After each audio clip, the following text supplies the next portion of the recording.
आदाब, मैं आगा खुर्शीद खान। 2024 लोकसभा चुनाव की तारीख का ऐलान कर दिया गया है।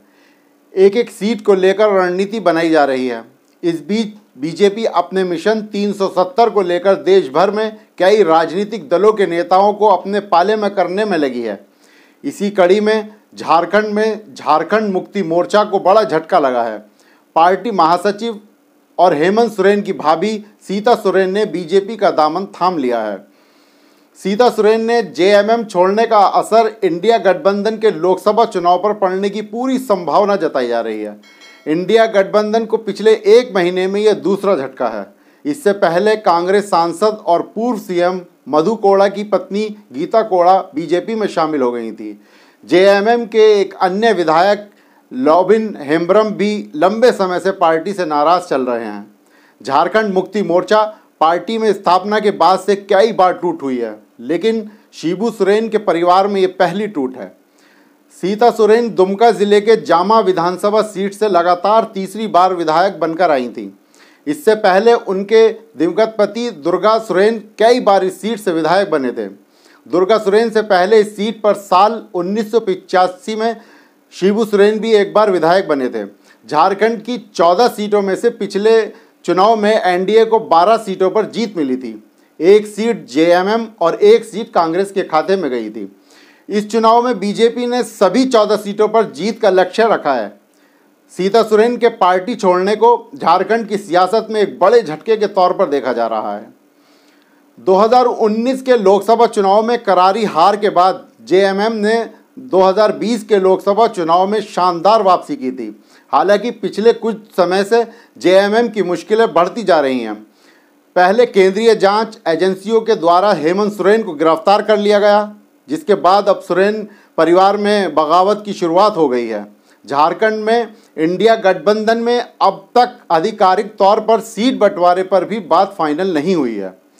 झारखंड की राजनीति में चर्चा ये भी है कि सीता सोरेन के बाद कांग्रेस और जेएमएम के कई और विधायक भी पाला बदल सकते हैं। अगर ऐसी कोई राजनीतिक हलचल झारखंड में होती है तो चंपाई सोरेन सरकार पर भी खतरा बढ़ सकता है।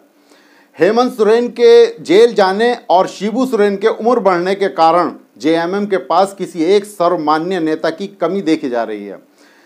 अविभाजित बिहार के समय से ही झारखंड क्षेत्र में लोकसभा चुनाव का गणित विधानसभा चुनाव के गणित से पूरी तरह से अलग रहा है।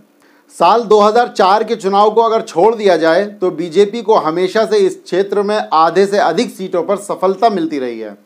पिछले विधानसभा चुनाव में जहां बीजेपी को मात्र 33% वोट मिले थे, वहीं अगर पिछले लोकसभा चुनाव की बात करें तो बीजेपी का वोट प्रतिशत 91.6 था। लोकसभा चुनाव में कई ऐसी सीटें थीं जहां पर जीत हार का अंतर 3 और 4 लाख मतों से भी अधिक का था। ये आंकड़े बताते हैं कि झारखंड में बीजेपी को मात देने के लिए विपक्ष को कड़ी मेहनत करनी होगी। ऐसे में एक के बाद एक नेताओं का इंडिया गठबंधन से अलग होने का असर विपक्ष की चुनावी तैयारी पर पड़ सकता है। दुमका सीट को जेएमएम का परंपरागत सीट माना जाता रहा है। साल 1980 से 2-3 चुनावों को छोड़कर हर बार शिबू सोरेन इस सीट पर चुनाव जीतते रहे हैं। हालांकि पिछले चुनाव में बीजेपी के सुनील सोरेन ने चुनाव हरा दिया था। सीता सोरेन का विधानसभा क्षेत्र जामा इसी लोकसभा के अंतर्गत आता है। ऐसे में उनके पाला बदलने का व्यापक असर जेएमएम की लोकसभा चुनाव की रणनीति पर देखने को मिलेगी। इतना ही नहीं, दुमका के पास वाले गोड्डा राजमहल लोकसभा सीट पर सीता सोरेन का प्रभाव देखने को मिल सकता है। सीता सोरेन के पति दुर्गा सोरेन गोड्डा सीट से एक बार चुनाव लड़ भी चुके थे। झारखंड की राजनीति में ये बड़ा सवाल है कि यहाँ इन तमाम समस्याओं और चुनौतियों के बीच क्या हेमंत सोरेन वापसी कर पाएंगे। जेएमएम की राजनीति को करीब से जानने वालों का मानना रहा है कि शिबू सोरेन तमाम चुनौतियों के बाद शानदार वापसी करते रहे हैं। 1977 में संसदीय राजनीति में एंट्री के बाद से शिबू सोरेन ने कई बार ऐसे मौक़ों पर वापसी की जब विरोधी उन्हें हारा हुआ मान चुके थे। संसद रिश्वत कांड, शशिनाथ झा हत्याकांड के केस के बाद भी शिबू सोरेन ने न सिर्फ दुमका सीट पर वापसी की थी, बल्कि राज्य में भी अपनी पार्टी की सरकार बनाई थी। सीता सोरेन के पति दुर्गा सोरेन लंबे समय तक जेएमएम के संगठन को देखते रहे थे। पिछले कुछ सालों में सीता सोरेन की दोनों बेटियों ने दुर्गा सोरेन सेना का गठन कर उनके पुराने समर्थकों को एकजुट किया था। माना जा रहा है कि पूरे राज्य में दुर्गा सोरेन के साथ सहानुभूति रखने वाले उनके समर्थकों के विरोध का असर इंडिया गठबंधन को देखने को मिल सकता है।